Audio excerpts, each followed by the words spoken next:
Hello my dear students, good morning. कैसे हैं आप लोग प्यारे बच्चों? मैं उम्मीद करता हूं कि आप लोग बहुत ही अच्छे होंगे। तो चलिए फिर से हम करते हैं आज की शुरुआत नए टॉपिक के साथ। प्यारे बच्चों, आज का हमारा टॉपिक है क्लास 7th का सुगम गणित का एक्सरसाइज नंबर 1.D, और जिसका प्रश्न संख्या 1 और 2 को हम सॉल्यूशन करना सीखेंगे। प्यारे बच्चों, आज का जो प्रश्न है आपको वो लैंग्वेज वाले प्रश्न है, ठीक है। और लैंग्वेज वाले प्रश्न को देख करके बच्चा जो है उसको पढ़ता नहीं, उसको समझता नहीं, और पहले ही कहता है कि हमसे नहीं बनेगा। तो मैं आज आप लोगों को बताने जा रहा हूँ कि किसी भी प्रकार का लैंग्वेज वाला प्रश्न को आप किस प्रकार से बना सकते हैं, ठीक है। तो देखिए, सबसे पहले ना बनाने लैंग्वेज वाला प्रश्न को बनाने के लिए ना मेरे पास एक ट्रिक है कि पहले हम पढ़ते हैं, उसके बाद फिर सोचते हैं, समझते हैं, और उसके बाद फिर हम उसको बनाने की कोशिश करते हैं। जैसे प्यारे बच्चों, आज का मेरा प्रश्न है प्रश्न संख्या 1 नंबर 1 का कि -21 से 52 कितना अधिक है। बच्चों आप जरा सा ध्यान दीजिए, यहाँ क्या कह रहा है कि -21 से 52 कितना अधिक है, यानी कि 52 अधिक है और 21 कम है। तो आपको क्या करना है कि 52 अधिक है तो 52 को पहले लिख दीजिए। अब कह रहा है कि 52 एक जो है वह -21 से कितना ज़्यादा है, तो -21 को घटा दीजिए। ऑटोमेटिक आपको पता चल जाएगा कि ये जो 52 जो है वह 21 से कितना छोटा है ना। 52 जो बड़ा है, सॉरी 52 जो है वह -21 से कितना बड़ा है। तो आपको ना देखिए, अब -21 को घटाएंगे तो ये तो पहला नंबर तो 52 में से 21 को घटाना था, तो हम क्या किए, माइनस दे दिए। और उसके बाद ये प्रश्न कितना है, माइनस में 21 है, तो इसको हम माइनस में 21 लिखेंगे। अब हम देख रहे हैं क्या है कि ये 52 जैसे है वैसे ही रहेगा, और ये माइनस को जब माइनस से गुना करेंगे तो +21 हो जाएगा। तो यानी 52 और 21 को जब हम जोड़ेंगे तो 73 हमारा जो है वो आंसर प्राप्त होगा। यानी कि बच्चों हम कह सकते हैं कि -21 से 52 जो है वह 73 अधिक है। कितना है, -21 से 52 73 अधिक है, ठीक है बच्चों। ये फाइनली मेरा आंसर प्राप्त हो गया। इसके बाद कह रहा है कि 61 जो है -61 और 72 के योगफल से -21 और 150 का योगफल कितना अधिक है। प्यारे बच्चों आप थोड़ा सा ध्यान दीजिएगा, मैं आप लोगों को बहुत ही बेस्ट ट्रिक के साथ समझाने की कोशिश करूंगा। पहले नंबर आप बारी बारी से थोड़ा थोड़ा पढ़िए। क्या कह रहा है, -21 और 72 के योगफल। आप सबसे पहले इसका योगफल ज्ञात कीजिए। क्या है, तो -61 है और +72 है। इस चीज को समझ गए। कह रहा है से -100 और 50 का योगफल। तो आप क्या कीजिए, -100 और 50 का योगफल, जखन ये योगफल कहेगा तो हम जोड़ देंगे, ठीक है। अब हम कुछ देख रहे हैं, थोड़ा सा अब आगे पढ़ेंगे। कह रहा है क्या कि -100 और 50 का योगफल, तो योगफल तो ज्ञात कर लिए, लेकिन कह रहा है कि -100 और 150 का योगफल कितना अधिक है, किससे, इससे। इसका मतलब ये हुआ कि ये जो है ये अधिक है, लेकिन कितना अधिक है ये नहीं पता है। तो प्यारे बच्चों आपको क्या, जब इस प्रकार से प्रश्न का सॉल्यूशन करना होगा तो जो प्रश्न बड़ा होगा, माने जो संख्या बड़ा होगा उसको आप पहले लिखिएगा। लेकिन हम यहाँ पर क्या किए हैं, जो बड़ी संख्या उसको हम बाद में लिख दें, इसलिए मेरा गलत हो जाएगा। तो हम क्या करेंगे, पहले इसको लिखेंगे फिर इसको लिखेंगे। तो चलिए हम फिर से इसको एडजस्ट करते हैं, ठीक है बच्चों। ये देखिए, हम पहले भी कर सकते थे बट आपको समझाने के लिए हम इसको बाद में किए हैं, ठीक है। चलिए, तो सबसे पहले बड़ी संख्या ये हुआ, तो इसको हम पहले लिखेंगे -100 बट्टे 100, -100 प्लस 150, -100 प्लस 150, ठीक है।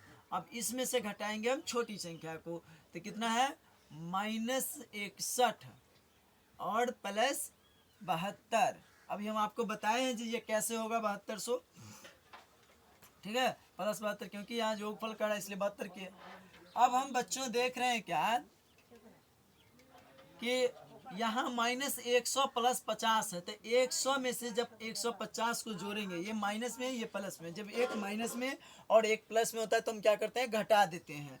तो अब क्या करेंगे, 150 में से 100 को घटाएंगे तो हमारा आंसर फाइनली 50 प्राप्त होगा। ठीक है, 50 प्राप्त हुआ, फिर माइनस का साइन देंगे।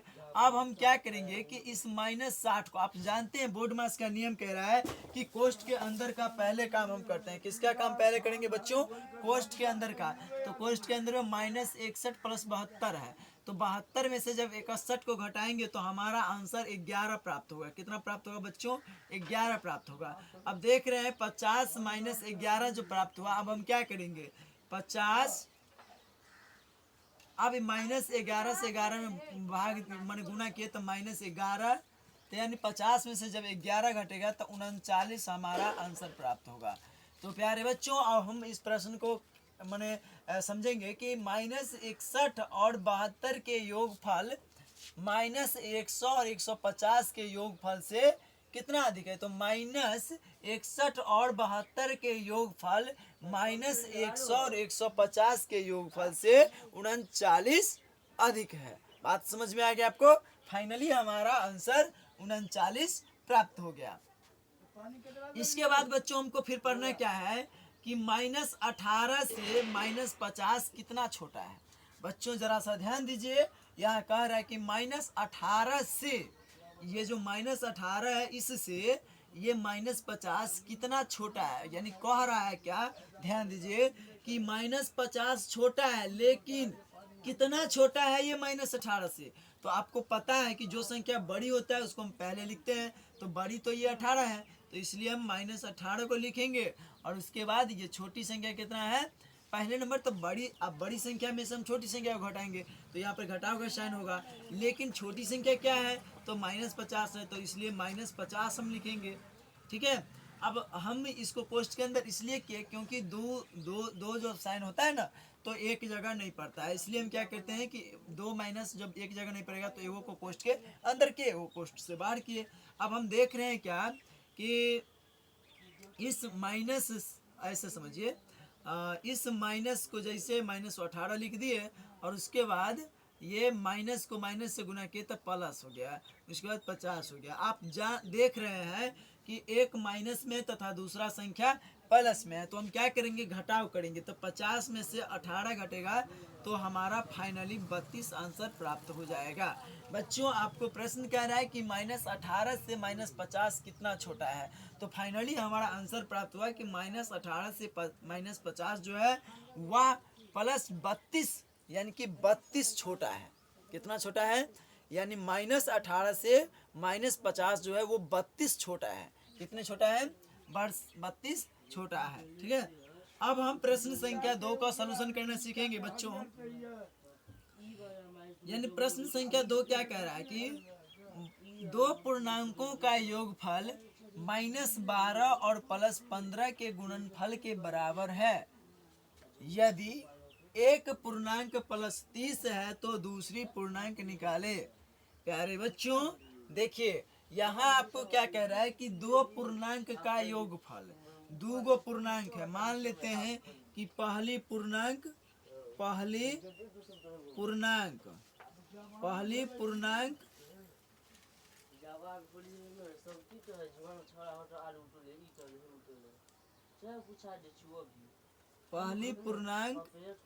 प्लस, यहाँ कह रहे हैं ना दो पूर्णांकों का योगफल, इसलिए हम क्या करेंगे, दो पूर्णांक यानी पहली पूर्णांक का योगफल प्लस दूसरी पूर्णांक का योगफल। ठीक है, पहली पूर्णांक प्लस दूसरी पूर्णांक का योगफल। ठीक है, बराबर कितना है, यानी कि बराबर योगफल जो होता है -12 और +5 के गुणनफल के बराबर होगा। तो हम क्या करेंगे कि -12 गुने +5। अब यानी कि कह रहा है आपको सवाल बच्चों कि दो संख्याओं का जो योगफल प्राप्त होगा वह -12 और 5 के गुणनफल के बराबर होगा। तो हम क्या करेंगे कि हम देख रहे हैं कि -12 × +5, तो यानी 12 पंचे 60, -60 हमारा आंसर प्राप्त होता है। यदि एक पूर्णांक क्या है 30 है तो दूसरी पूर्णांक क्या है। तो मान लीजिए यदि पहली पूर्णांक 30 है तो दूसरी पूर्णांक नहीं पता है, ये दूसरा पूर्णांक जो है हमको नहीं पता है। ठीक है, तो दूसरा पूर्णांक को मान लेते हैं x है। ठीक है, दूसरे पूर्णांक को मान लेते हैं x है। तो हमारा फाइनली आंसर क्या प्राप्त हो रहा है कि 30x बराबर -60। 30x बराबर क्या आंसर प्राप्त हो रहा है, यानी -12 को 5 दा पड़े 12 पंचे 60, -60 प्राप्त हो रहा है। अब हम लोग जो है समीकरण के नियम से हम हल करेंगे, तो x वाला को एक तरफ, बिना x वाला को एक तरफ। तो ये 60 जैसे था वैसे ही रहेगा। अब ये 30 प्लस में है तो इधर जाएगा तो क्या होगा, माइनस में हो जाएगा। सॉरी ये माइनस है, यहाँ दिखाएगा, तो ये -30 हो गया। अब हम देख रहे हैं कि x बराबर क्या होगा, -60 और +-30। तो जब दोनों तरफ माइनस है तो दोनों जुट जाएगा, तो -60 और -30 को जोड़ेंगे तो -90। तो फाइनली हमारा आंसर प्राप्त हुआ x बराबर -90, यानी कि दूसरी संख्या जो हमको प्राप्त हुआ है बच्चों, ये दूसरी पूर्णांक हमको -90 प्राप्त हुआ है। फाइनली हमारा आंसर -90 प्राप्त हो गया है। ठीक है, कहा जाता है बच्चों कि कोशिश करने वालों की कभी हार नहीं होती और अंधी में बैठे कभी नौका पार नहीं होती। तो इसलिए आप लोग जो है क्या कीजिए, कोशिश कीजिए, कभी भी हार नहीं होगा, मेहनत का जो है फल जरूर मिलेगा। ठीक है, अब हम देखते हैं कि दो पूर्णांकों का अंतर जो होता है -42 और इनमें बड़ा वाला पूर्णांक 12 है, छोटा पूर्णांक का मान ज्ञात करें। बच्चों आपको कह रहा है कि दो पूर्णांकों का अंतर -42 है, तो हम क्या करेंगे, सबसे पहले लिखेंगे पहली पूर्णांक माइनस दूसरी पूर्णांक का अंतर कितना है, -42 प्राप्त हुआ। ठीक है, -42 प्राप्त हुआ, जिसमें कह रहा है कि बड़ा वाला पूर्णांक जो होता है वह 12 है। बड़ा पूर्णांक कितना है, 12 है। तो छोटा पूर्णांक क्या होगा, तो छोटा पूर्णांक हमें नहीं पता है, तो जो नहीं पता रहता है तो आप लोग जानते हैं उसको हम x मान लेते हैं।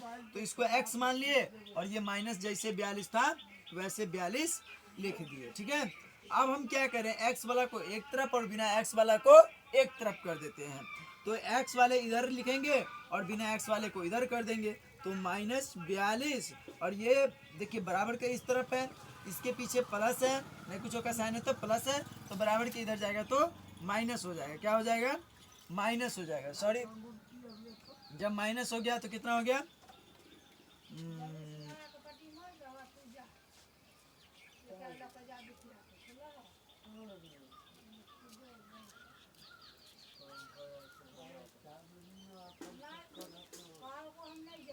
हेलो माय डियर स्टूडेंट्स, यहाँ पे मुझे शायद लग रहा है कि मेरा प्रश्न जो है वो गलत जा रहा है, क्योंकि यहाँ पे यदि माइनस होगा तो हमारा आंसर क्या हो जाएगा, फिर यहाँ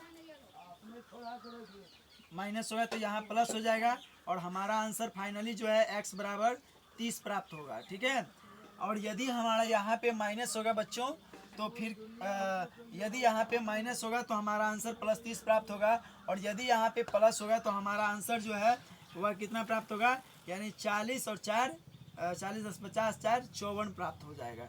ठीक है, तो फाइनली जो है आपका आंसर यही सही होना चाहिए। ठीक है, मुझे लग रहा है कि शायद इसको नोट करने वक्त हमसे शायद मिसप्रिंट हो गया था, यहाँ पे शायद माइनस होगा और जब यहाँ माइनस होगा तो आपका आंसर फाइनली 30 प्राप्त होगा। यदि आपको यहाँ पर क्या होगा, माइनस नहीं होगा तो फाइनली आपको आंसर जो है वो कितना प्राप्त होगा, 54 प्राप्त हो जाएगा। ठीक है, -54 प्राप्त हो जाएगा। तो आप लोग देख लीजिएगा कि किस प्रकार का प्रश्न है। ठीक है, तो प्यारे बच्चों आज का क्लास आप लोगों को कैसा लगा तो आप लोग कमेंट में बताइएगा। यदि हमारा वीडियो पसंद पड़ा तो आप लोग लाइक, सब्सक्राइब और कमेंट जरूर कीजिएगा। धन्यवाद।